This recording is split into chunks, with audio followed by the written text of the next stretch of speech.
थोड़ा भागुతుంది కాన్ okay Congress party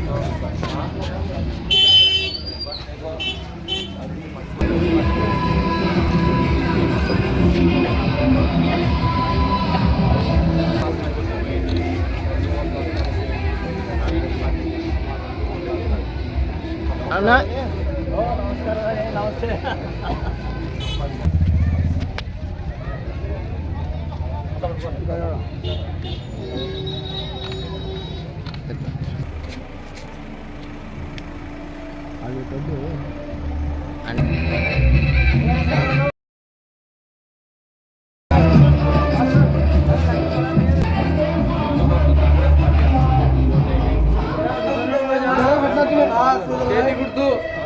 वो कांग्रेस को डाल दे भाई बोल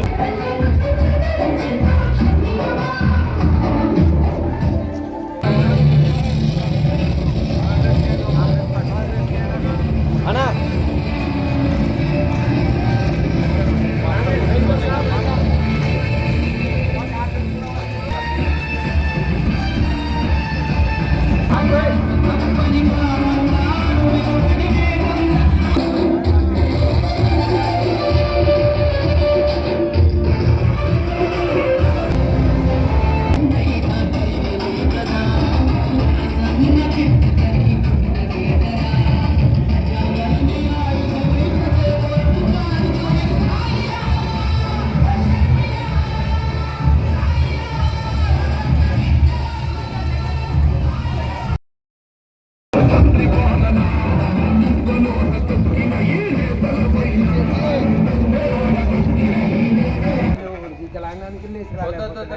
అందుకే మేము వచ్చినాం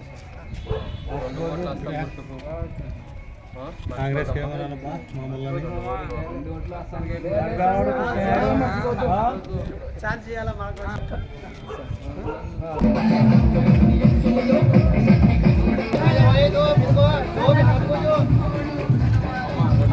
బాధిక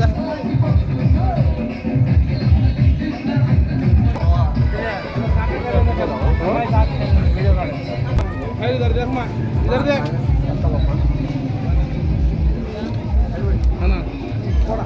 चल चल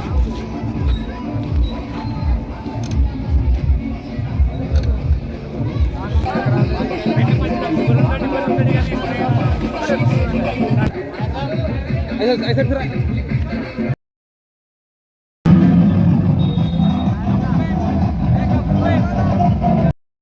కోడుమూరు పట్టణంలో కాంగ్రెస్ పార్టీ అభ్యర్థిగా నన్ను బలపరిచినటువంటి సిపిఐ సిపిఎం వాళ్ళతో కలిసి ప్రచారం రావడం జరిగింది. చాలా సంతోషం. బ్రహ్మరథం పడుతున్నారు ప్రజలు. ఎక్కడ చూసినా కూడా ఎక్కడ తిరిగినా కూడా మన కోడుమూరు పట్టణంలో ఖచ్చితంగా కాంగ్రెస్ పార్టీకి ఓటేస్తాం. ఒకసారి తెలుగుదేశం చూసాం, ఇంకొకసారి వైఎస్ఆర్ని చూసాం. వాళ్ళ నుంచి ఎక్కడటువంటి స్పందన లేదు, డెవలప్మెంట్ లేదు, చాలా ఇబ్బందులు గురైనాం.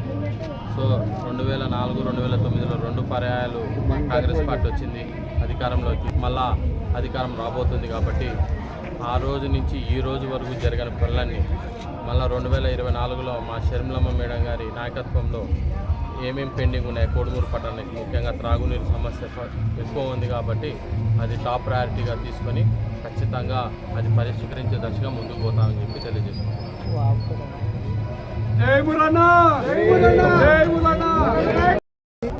యువకుడు పట్టుదలతో పనిచేసేటటువంటి వ్యక్తి. ఎందుకంటే మనం గతంలో చూసాం మురళీకృష్ణ గారు ఎన్ని పనులు చేశారు. మేము వామపక్ష పార్టీలుగా చాలాసార్లు ఆయనతో గొడవపడ్డాం. ఈ సమస్యలని సావధానంగా చాలా సమస్యను పరిహరించే దిశగా నవ్వుతూ మాకు సమాధానించేటటువంటి వ్యక్తి మురళీకృష్ణ గారు. మరి మనం గడిచిపోయి ఇప్పుడు ప్రస్తుతం ఉన్నటువంటి ఎమ్మెల్యే నీటి కోసం అడిగితే కేసులు పెట్టి అరెస్ట్ చేసినటువంటి పరిస్థితి ఈరోజు మనం చూస్తూ ఉన్నాం. కాబట్టి దేశంలో ఖచ్చితంగా ఇండియా కూటమి గ్యారంటీగా అధికారంలోకి వస్తుంది. అలాగే రాష్ట్రంలో కూడా ఇండియా కూటమి బలపడి అధికారం వైపు పోతూ ఉంది. ముఖ్యంగా కోడుమూరులో మురళీకృష్ణ గారికి కోడుమూరు నియోజకవర్గంలో నేను కూడా చాలా గ్రామాలు తిరిగాను. మురళీకృష్ణ గారికి బ్రహ్మరథం పడుతూ ఉన్నారు. ఖచ్చితంగా అఖండ మెజారిటీతో మురళీకృష్ణ గారిని గెలిపించుకుంటాం. ఆయన గెలిస్తే ఏదైనా సరే సమస్యలు చాలా పరిష్కారం కావడానికి అవకాశం ఉంది. తాగునీటి సమస్య ఈ మండలంలో కాదు, నియోజకవర్గంలో పెద్ద స్థాయిలో తీవ్రంగా ఉంది. అలాగే భవన నిర్మాణ కార్మికులు ఈ నియోజకవర్గంలో 1,00,000 మంది వరకు ఉన్నారు. వాళ్ళకి ఎలాంటి ఉపాధి లేదు. ఇప్పుడు ప్రస్తుతం ఉన్నటువంటి జగన్మోహన్ రెడ్డి ప్రభుత్వం భవన నిర్మాణ కార్మికులకు సహాయం చేస్తామని చెప్పేసి వాళ్ళకు మొండి చేయి చూపించింది. ఈ కోడుమూరు పట్టణంలో చేనేత కార్మికులు పెద్ద ఎత్తున ఉన్నారు. ఈరోజు ఉపాధి లేక ఆ పనులు ఎత్తేసి హోటళ్లలో బార్లలో పనిచేస్తూ ఉన్నారు. మరి చేనేతలను కూడా ఆదుకోవాలంటే ఒక కాంగ్రెస్ ప్రభుత్వం ఇండియా కూటమి రావాలి. చేనేతలు కానీ, రైతులు కానీ, కార్మికులు కానీ, పేదలు కానీ అందరూ కూడా బాగుపడతారు. ఎందుకంటే గతంలో పనిచేసినటువంటి ప్రభుత్వాలను మనం ప్రోత్సహించాలి. ఈ యొక్క కాంగ్రెస్ పార్టీకి ఓటేసి మురళీకృష్ణ గారిని అఖండ మెజార్టీతో గెలిపించడానికి ప్రజలందరూ కూడా తహతలాడుతున్నారు.